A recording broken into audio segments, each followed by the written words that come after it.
রায়গঞ্জের বিধান মঞ্চে শনিবার অনুষ্ঠিত হয়ে গেল পঞ্চম রাজ্যস্তরীয় অনলাইন ও অফলাইন যোগ প্রতিযোগিতা 2026-এর পুরস্কার বিতরণী অনুষ্ঠান। মালঞ্চা স্পোর্টস একাডেমির উদ্যোগে আয়োজিত এই অনুষ্ঠানে প্রতিযোগিতায় সফল যোগাসন প্রতিযোগীদের হাতে পুরস্কার ও সম্মাননা তুলে দেওয়া হয়। অনুষ্ঠানে উপস্থিত ছিলেন বিশিষ্ট সমাজসেবী, ক্রীড়া জগতের সঙ্গে যুক্ত ব্যক্তিত্ব, বিভিন্ন স্কুলের শিক্ষক শিক্ষিকা এবং যোগাসন প্রশিক্ষকরা। রাজ্য স্তরের এই প্রতিযোগিতায় বিভিন্ন প্রান্ত থেকে অংশগ্রহণকারী প্রতিযোগীদের মধ্যে যারা সাফল্য অর্জন করেছেন তাদের সম্মানিত করা হয়। অনুষ্ঠানে বক্তারা সুস্থ ও সুন্দর জীবনযাপনের নিয়মিত যোগ চর্চার গুরুত্ব তুলে ধরেন। তাদের বক্তব্যে উঠে আসে শারীরিক সুস্থতার পাশাপাশি মানসিক চাপ কমানো এবং মনকে স্থির রাখতেও যোগাসনের গুরুত্বপূর্ণ ভূমিকা রয়েছে।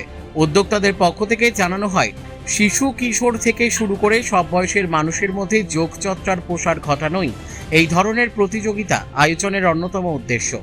প্রতিযোগিতার মাধ্যমে নতুন প্রজন্মকে খেলাধুলা ও স্বাস্থ্যকর জীবনযাপনের প্রতি উৎসাহিত করারও লক্ষ্য।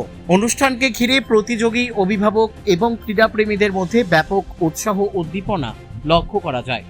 মালঞ্চা স্পোর্টস একাডেমির সভাপতি অজয় কুমার রায়, সম্পাদক কানুচন্দ্র দে সহ সংগঠনের সদস্যরা অনুষ্ঠান সফল করতে গুরুত্বপূর্ণ ভূমিকা পালন করেন। যোগ চর্চাকে আরো জনপ্রিয় করে তুলতে আগামী দিনেও এই ধরনের উদ্যোগ অব্যাহত রাখার বার্তা দেন উদ্যোক্তারা।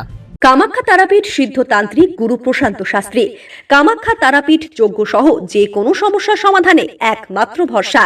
ঠিকানা রত্নজ্যোতি শোরুম, রত্নজ্যোতি মোড়, দেবীনগর, রায়গঞ্জ, উত্তর দিনাজপুর। মোবাইল নম্বর 8629986786।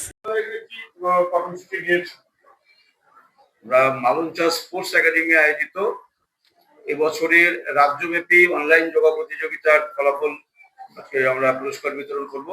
সেই সঙ্গে আজকে সকাল 8:30 থেকে এই মঞ্চেই জেলা পর্যায়ে ফিজিক্যাল মোডে যোগা প্রতিযোগিতা হলো, তারও ফলাফল আজকের এই মূল অনুষ্ঠানে হবে। সেই সঙ্গে এই মঞ্চেই রাজ্য পর্যায়ে রিদমিক যোগা কম্পিটিশন হবে, তার ফলাফলও আমরা এই মঞ্চে দেব। কতজন ছাত্রছাত্রী অংশ নিয়েছিল?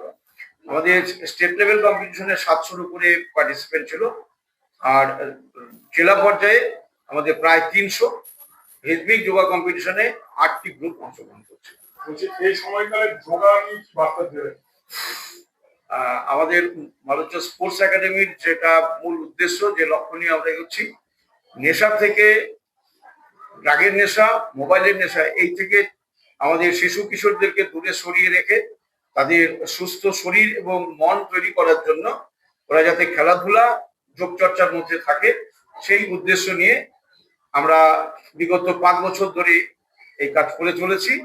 মূলত সুস্থ শরীর এবং মন, এটাই শিশুদের, কিশোরদের সুস্থ শরীর মনই হচ্ছে আগামী দিনের সুস্থ সমাজের 1 নম্বর শর্ত, এবং সুস্থ সমাজ মানে আমাদের সাবলীল ভারতবর্ষ। সেই লক্ষ্যে আমাদের স্পোর্টস একাডেমি কাজ করে চলেছে। কবে হয়েছিল এই বিগত 1 মাস ধরে আমাদের অনলাইন যোগা কম্পিটিশন যেটা রাজ্য পর্যায়ে সেটা হয়ে গেল, আর যেটা জেলা পর্যায়ের ফিজিক্যাল মোডে সেটা আজকে সকাল 8:30 থেকে এই মঞ্চে অনুষ্ঠিত হয়েছে। আর যেটা রিদমিক যোগা কম্পিটিশন স্টেট লেভেলে, তারা আজকে এই মঞ্চে পুরস্কার বিতরণের ফাঁকে ফাঁকে তাদের কম্পিটিশনটাও হয়ে গেল। আমরা যারা আমাদের জেলা পর্যায়ে, আমাদের 5টি 10টি বিভাগ, ছেলেদের এবং মেয়েদের 4টি 8টা বিভাগ, সবগুলো এই ফিজিক্যাল ডিস্ট্রিক্ট লেভেলে সবকটা গ্রুপেরই পুরস্কার এই মঞ্চে দেওয়া হবে। আর রাজ্য পর্যায়ে যারা, তাদের মধ্যে আমাদের কয়েকটি জেলা থেকে, মানে 7-8টি জেলা থেকে পুরস্কার প্রাপ্তরা এসছেন, তাদের পুরস্কার আমরা দেব। আর যারা রিদমিক যোগা কম্পিটিশন, তারা এখানে ফিজিক্যাল মনে করবে, তাদের পুরস্কার আমরা দেব। রায়গঞ্জ থেকে রামকৃষ্ণ দাসের রিপোর্ট, কুলিক নিউজ।